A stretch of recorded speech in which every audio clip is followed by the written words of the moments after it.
So we are both principals, which makes us very busy, and we live by our calendar.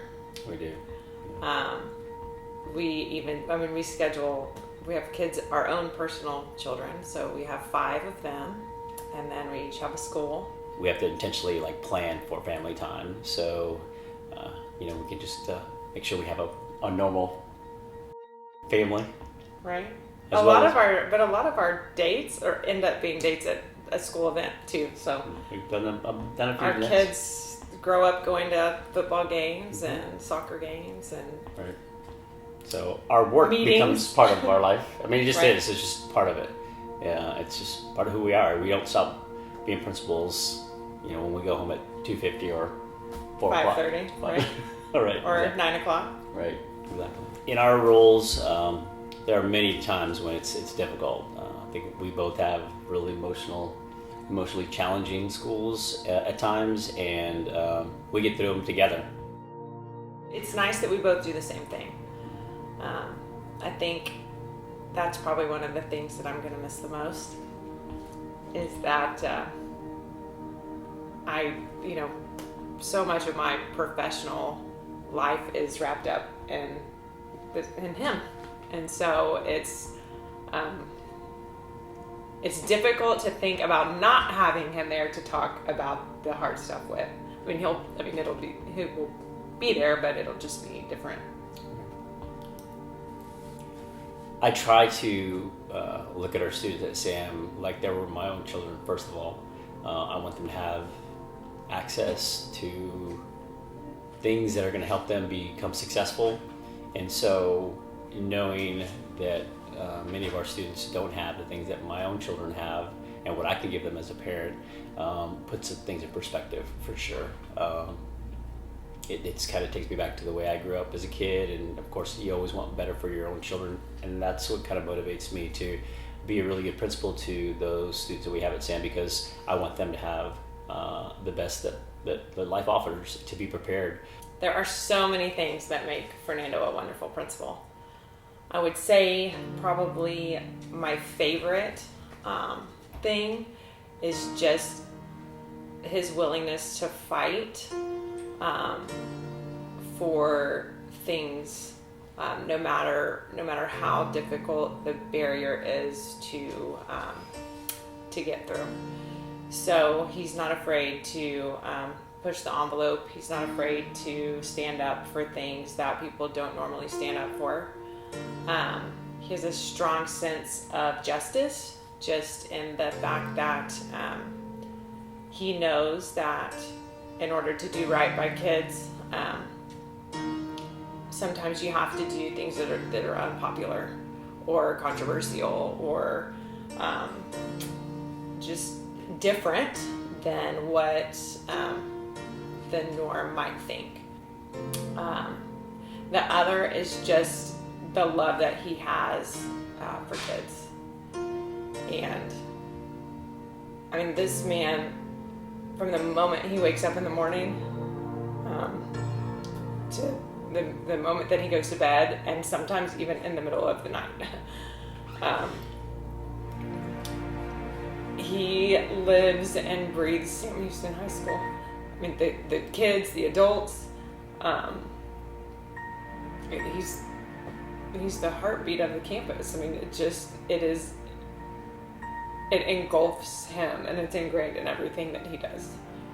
And I think that his dedication over really the past decade has been, what's revived that building and just inspired people to work hard for kids and do their best every day at work, no matter what obstacles that they have to face. And there's a lot of them. For both of y'all here. Okay. We understand your youngest child is named after Sam Houston. Please tell us how this came about. I think that's an urban legend. I mean, we just happened to name him Sam. That's so that is true. Well, do you want to know the real truth? Samuel became Sam. But everybody thinks we named But him. everyone thinks we named him after Sam Houston. All But right. it's fun. Sam thinks his name is after Sam Houston. So that's the fun, cute story about this. And we never told him any different. Right. So that was fun. Whenever he was growing up in the halls of Sam Houston, he thought the school was named after him. That's right. Deciding to leave Sam was a very difficult one. And I've probably been thinking about it for the last 2 years in terms of what I wanted to do next in my career. I could have easily retired as principal at Sam Houston High School. For the next 2 to 8 years left in my career, but I've got a passion to continue to do more for Sam in a different way.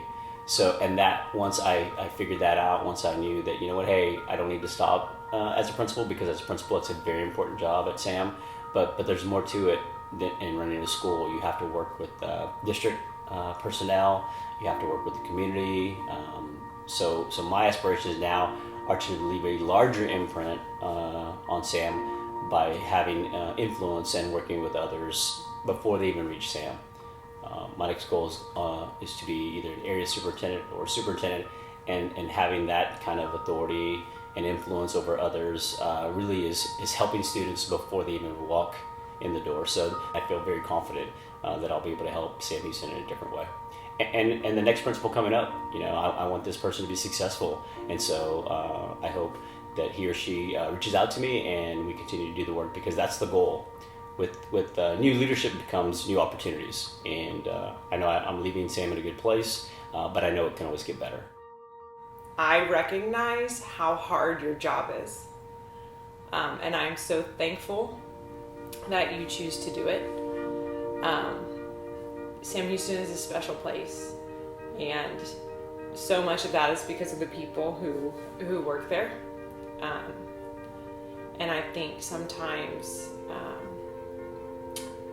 you get overlooked, and I just want to make sure that you know that our family, and we'll shout it from the mountaintops, that you're the hardest working group of teachers that I have ever had the privilege of being a part of. And we thank you for what you're doing for East Arlington, and we thank you for what you're doing for your kids, and don't quit. I'm proud of the work that we've done over the last 7 years since I arrived at Sam. We have a system of excellence, and we have a commitment to excellence, and I know it's difficult.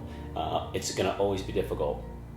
It's the community we serve. These are the most vulnerable children with the most needs. The community has the most needs than any other neighborhood in the city, but that doesn't mean that you settle. You continue to surprise people, continue to prove that again that our kids are capable with the right supports, the right teachers, and the unconditional love that you give to them.